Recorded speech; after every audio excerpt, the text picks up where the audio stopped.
Hello বন্ধুরা, আমি dietician Shampa. কেমন আছেন সবাই? আশা করছি ভালোই আছেন। আর আজকে যে টপিকটা নিয়ে কথা বলবো সেটা এখন খুবই ট্রেন্ডে আছে বা সবাই সেটা নিয়ে ডিসকাস করছেন সেটা বলতে পারেন। সেটা হচ্ছে ইন্টারমিটেন্ট ফাস্টিং। অনেকেই ভাবেন যে ইন্টারমিটেন্ট ফাস্টিং করলে খুব তাড়াতাড়ি ওয়েট কমিয়ে ফেলা যায় এবং অনেক কিছু সুবিধা হয়, তাতে অন্য সিম্পল ডায়েট বা এক্সারসাইজ করার দরকার পড়ে না। তো এটা কিছুটা ঠিক হলেও পুরোটা কিন্তু নয়। কেন বলছি?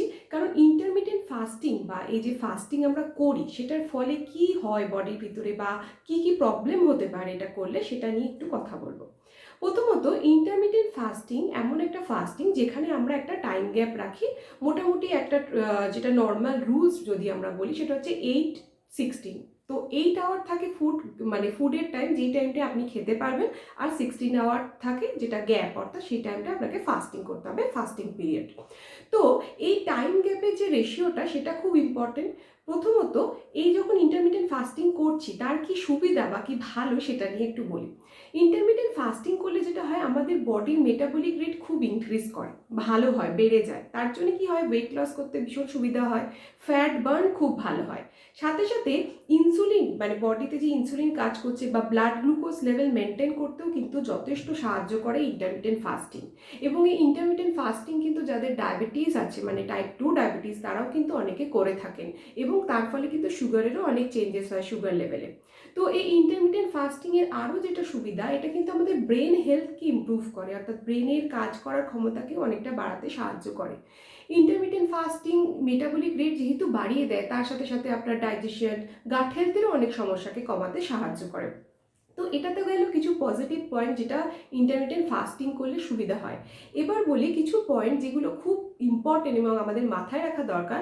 সেটা হচ্ছে, আপনি যদি একটা প্রপার টাইম বা একটা প্রপার ফুড প্ল্যান ফলো না করেন ডিউরিং ইন্টারমিটেন্ট ফাস্টিং, তাহলে কিন্তু অনেক সমস্যা হতে পারে। যেমন, ইন্টারমিটেন্ট ফাস্টিংয়ের সময় যেই টাইমটা ফুডের টাইম থাকে, অর্থাৎ যেই টাইমটা আপনি খাবার খেতে পারবেন, সেই টাইমটা এত বেশি ক্রেভিং হয় বা অনেকে এমন কিছু খাবার খেয়ে ফেলে যার ফলে কিন্তু ফাস্টিংয়ের কোনো উপকারিতাই তারা পান না।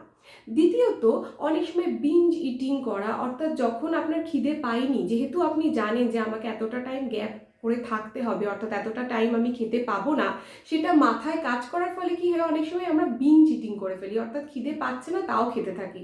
ফলে কিন্তু কনস্ট্যান্ট একটা ক্যালোরি বাড়তে থাকে বডিতে এবং ওয়েট লসের জায়গায় ওয়েটটা স্টাক হয়ে যেতে পারে বা অনেক সময় গেইনও হতে পারে।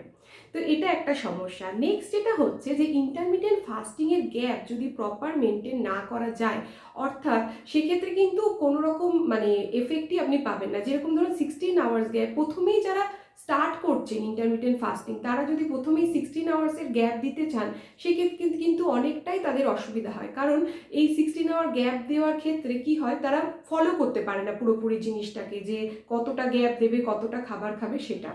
এবং আরেকটা যেটা খুব ইম্পর্টেন্ট পয়েন্ট, সেটা হচ্ছে নিউট্রিয়েন্ট ডেফিসিয়েন্সি হতে পারে। অর্থাৎ ইন্টারমিটেন্ট ফাস্টিং যখন আপনি ফলো করছেন, যেহেতু আপনার টাইম গ্যাপটা কমে যাচ্ছে, খাবারের টাইমটা, যদি প্রপার মিল প্ল্যান ফলো না করেন বা প্রপার একটা ব্যালেন্স ফুড না খান, সেক্ষেত্রে কিন্তু আপনি যে ডায়েটটা খাচ্ছেন সেটা কিন্তু আপনার কি হবে, আপনার প্রপার হবে না, সেটা ব্যালেন্স হবে না। তো এই সমস্যাগুলো কিন্তু হতে পারে।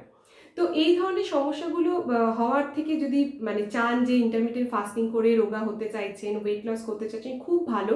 কিন্তু একটা প্রপার গাইডেন্সের থ্রু দিয়ে সেই ফাস্টিং করুন, যাতে বডিতে নিউট্রিয়েন্ট ডেফিসিয়েন্সি না হয়, যাতে ক্রেভিং না হয়, যাতে হাঙ্গার প্যাংয়ের জন্যে আপনার মুডের প্রবলেম বা ইরিটেবিলিটি বা ধরুন মুডের ডিস্টারবেন্স, এই ধরনের সমস্যাগুলো যাতে না হয়। তো আশা করছি এই ভিডিওটা থেকে অনেকেরই অনেক উপকার হবে। যদি এই সম্বন্ধে আরও জানতে চান, আমার এই ভিডিওর কমেন্ট সেকশনে জানাতে একদম ভুলবেন না। সবাই ভীষণ ভালো থাকবেন। কেমন লাগলো এই ভিডিওটা জানাতে একদম ভুলবেন না। আবার সবার সাথে দেখা হবে।